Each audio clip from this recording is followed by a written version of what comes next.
Amr, thanks for joining me today. I greatly appreciate it. Pleasure to be with you as always, Joe. Yes, yes. And I see you've got the buzzing Shifa Med sort of, let's call it the nest there behind you. So we're live from Shifa Med. Thanks again for hosting us, and it's always a pleasure to talk to you and share what we're doing with your audience. Yeah, and I want to take a dive into Akura and the Katana platform because it's a really fascinating platform. You're doing, as usual, the Shifa Med model is identify massive markets, let somebody else create the market, let them get out with that. And then you look at the market, you look at the user experience, you look at the patient outcomes, and you look at the features on the platform, and then greatly enhance them. And then usually you'll have a strategic who is just watching very closely, who will come in and say, "We need it. Throw us the keys, and we're on our way." So with that in mind, on the Akura platform, the Akura Katana platform, what's the problem we're solving in the market we're going after there, and maybe some of the features of the platform? Sure. So when we decided, we looked at what was taking place in this area, in this sector, and it was really exciting. And so a couple of key things for the space, and I'm really grateful for the groups that have really initiated this in RA, Penumbra, and so forth. And they've really changed outcomes for patients in a dramatic way. Pulmonary embolism is a third leading cause of death, right? This is a very significant problem, and the penetration is still growing. There's a lot more room for growth in this area and a lot more patients to be treated. Um, and that's what makes the space so exciting for us. So when we looked at this and saw what was taking place in terms of techniques and technology, I would say it was fundamentally sort of a huge step forward from what was done before, but we still felt there were significant limitations. Mostly the products that work today are really based on a simple principle of a very large diameter to have a large aspiration force so you can pull the clot into the catheters. Problem is, no matter how good your catheter is, if that's all you're doing is just a large bore diameter that you use for aspiration, eventually there's enough clot that can go inside a catheter that clogs it up. It's literally clogs it up. And actually, the physicians, they have a term for this. They call it lollipop. And what's really referring to is the fact that most of the clot in those scenarios, maybe 20% of the time, the physicians are telling us, maybe more, the clot is inside the catheter and there's a big lump that's sticking out on the tip of the catheter that can't go inside anymore because the catheter is overwhelmed with clot, and that happens frequently. And so they only have one course of action at that point in time. They have to remove the catheter from the patient, and they have this lump of clot that's sticking out. It's lollipopping, and that's super dangerous. If you lose that piece, you could kill a patient. So it's very, very stressful. You have to remove the catheter, slide it out through the two valves you have to cross in the heart, and then remove it all the way out of the patient completely. Now, once you've done that, you can clean the catheter. That's all good and fine. And you have to go back to finish the job. You have to go back and restart the procedure completely. Basically, it's a restart of the procedure. And when you encounter that scenario, you can't tell what's there. You can't usually do a dye injection. Usually it's because you have this one catheter that has a large bore and there's no space for other places, or unless you have another catheter in there to do some visualization, which is not typically done, and it's not easy to do to see how big of a clot you have at the tip that's sticking out. And so it's a very uncertain. It's super dangerous, and it creates a lot of tension for these procedures on behalf of the user. So what we're trying to do is fundamentally solve that problem first. Really, you have to have, for us, anything we do, it has to be the best catheter of its category. Otherwise, what business do we have to get into the space? So that's the first problem we're trying to resolve. And we've come up with a solution where you have a funnel that comes out of a catheter. So it gives you a larger diameter. It's a collapsible funnel. So it's really easy to get there. It's very atraumatic. Um, when you turn on the aspiration, the clot goes right into that funnel, and then it's the Katana catheter. And then four jets at the bottom of the funnel break up the clot, and you macerate it. And the aspiration is simultaneous with the maceration, and it removes the clot in smaller pieces and outside the body. And the saline jets, not only do they break up the blood clot, regardless of what category of clot, if it's chronic or fresh, the jets are very powerful. Problem is that uh, when you remove that, it's not only are you removing it, but you're also in breaking up the clot, but you're also essentially lubricating it with the saline. So this saline has sort of a two-function solution to it. It allows the clot to move nicely and not clog up the catheter. It also breaks it up into smaller pieces.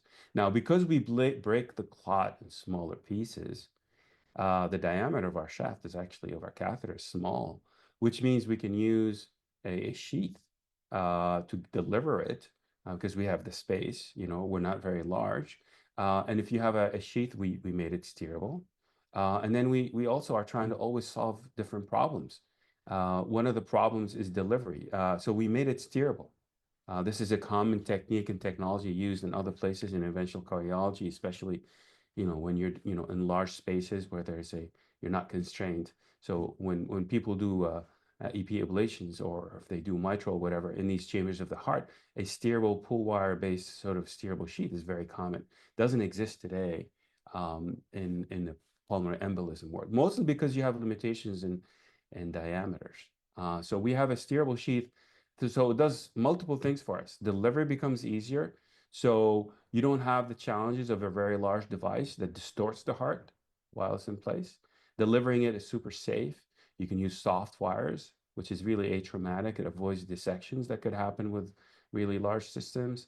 And you can subselect. You can go deep into vessels. So the first part, eliminate this clogging issue. And we do that with our system as I described. The second piece, get the product where you need it. Get after the clots that have the biggest challenge, right? So the sheet that we have allows you that deliverability. It's a smaller profile, but we've added to it a sensor. We actually are measuring pressure throughout the procedure. And because you have a sheath, you can do a dye injection. So you can actually visualize where the clot is. So you can come up right up to the clot and you're not having to aspirate blood needlessly, trying to figure out, hoping that clot makes it to the tip of the catheter to evacuate the clot. So, so the sheath does a lot of these things, gives you the data. So now you're starting to track what's going on. The hemodynamic data today, you have to physically put another device in order to measure that, and you're measuring in sort of a general location. When we put our sensor on our sheath, we're measuring pressure continuously, and we're measuring it in the large vessel, in the smaller vessel, and you can see what you've done in one set of branches on the left or on the right. And so you can track your progress to give you an indication of, I think I've done enough here. I've seen the pressures go down. It's physiologically relevant. The patient is saying, I can breathe again. And it allows them to say, okay, I've treated, I've done all that I need to do. One of the challenges today for the procedures, for the physician, especially the ones who haven't done so many of these procedures, how do they know that they finished the treatment? You don't want to overtreat. It's dangerous procedures. They're not simple. You don't want to undertreat. And so by having the pressure data, the hemodynamic data, now the physician is able to really appropriately know, okay, I've done enough on this side. This is just right for them. Let's go to the other side and so forth. So now you're being guided about decision of how much and where to treat and so forth because you have the evidence and the data. So it's you have to have the best catheter. You have to take it to the next level of sophistication, but you also need data. You need evidence. You have a sensor, and so now you can leverage really fantastic tools that are really available to us today, machine learning and AI. There's certain things we can't talk about right now that we're using that for, but we're the only company with a display that shows you what's going on. We can show the physician the pressure data continuously. We can show them if they caught a clot or not visually. We can show them how much blood they've removed specifically. And there's additional things, again, I can't talk about that are really super productive pre and during the procedure about how to treat the patient. So it's really a multi-level. I mean, that's the thing about what we try to do is we cannot solve just one problem, right? If you're last in a category and you're trying to really make a difference, you have to really look at every aspect that is a hindrance or a challenge the person who is treating the patient. And we're trying to provide not just a one solution. We're trying to find give them a comprehensive solution to the problem that they're trying to treat, which is pulmonary embolism, obviously in this case, all aspects. That minimal blood, you've mentioned something that I don't want to go unaddressed. That minimal blood loss in the Katana platform versus the current standard of care, and whether it's an Inari or Penumbra, in order to create that vacuum, you've got to extract or at least pull back on that syringe a volume of blood that then maybe has to be reintroduced, and at times that can offer up some potential risks. Yeah, I mean, today many physicians just aspirate, and try to get the clot in there, and then reintroduce the blood. Some physicians are uncomfortable with that. They feel like maybe that blood is a bit compromised. So different users have different techniques and different approaches, and they always, the other systems use pumps, so they don't really reintroduce the blood. Others do, but I think today, and this is our mission really at Akura, is to really resolve some of the issues. I think you look at the techniques and the procedure, they're mostly leveraging the tool that they have and tailoring the procedure to that tool because that's what they can do. And that's what the product can do. That's what the technology is capable of.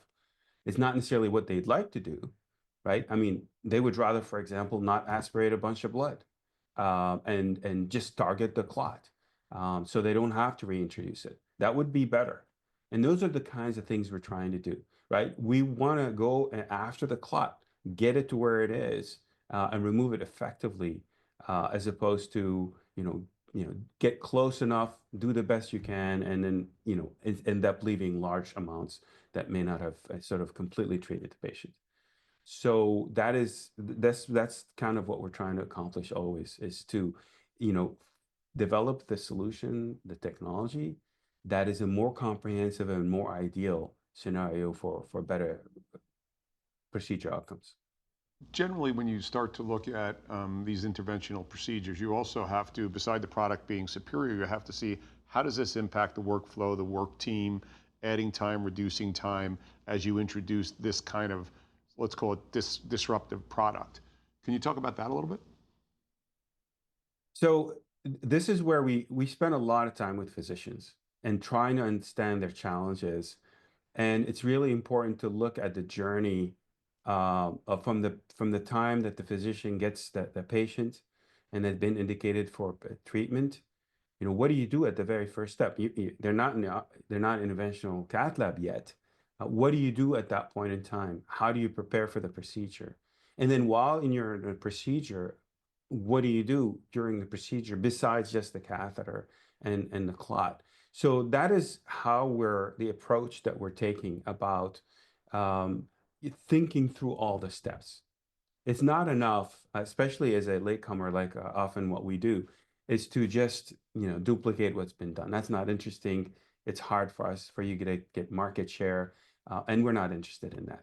So we have to look at the problem and all the different problems, literally in that patient journey from the time before they get into the cath lab, during the treatment, and ideally as well post-treatment, to really optimize outcomes and solve the delivery problems, the evacuation of the clot problem, and what it is that you should do for that patient before and after the procedure to really improve what happens with the patient. So that's the approach that we take. That's the methodology, and I've spoken about some of those things as we've just spoke.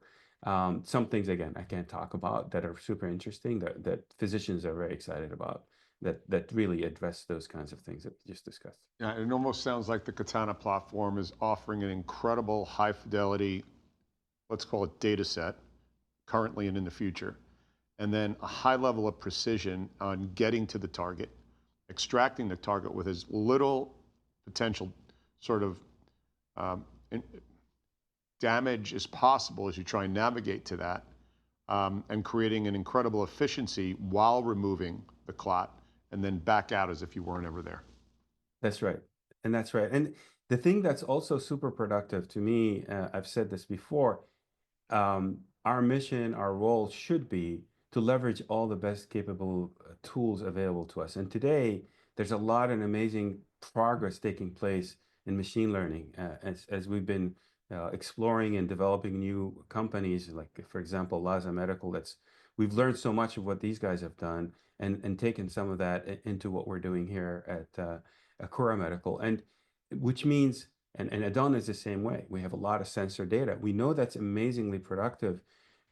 You don't collect data just for the sake of collecting data. What you're doing is collecting the data so that you can train your system using machine learning so that you can then start to forecast, or so you can sort of give indications and support to the physician during the procedure or post-procedure. Hey, you should do this or avoid doing that. Here's where you are in the procedure. This area really needs to be taken care of more than what you thought. You didn't anticipate that. So that's what we're trying to do, is leverage that information, train the systems so they become support, reminding you, indicating, showing you continuously what's going on so that you're constantly tailoring for that patient what they need and what they don't need. And that's critical. And to us, we always want to be in the intersection of these minimally invasive catheter-based products with sensors, with data, and the ability to forecast and guide the procedure throughout. And that's fundamental. And if we don't do that, we failed in our mission. And that is really what we're trying to do with Akura, is bring all the capabilities that we've seen and that are available for us today to bear and make a difference for these patients. Fascinating. Well, as usual, Amr, I'm always impressed with what comes out of ShifaMed, always turning heads, and your generosity in sharing this platform with our viewers. Thank you very much, Joe. Really appreciate it. Again, have a great day. You too. Bye-bye. I'm Joe Mullings from 160 Studios. Be well.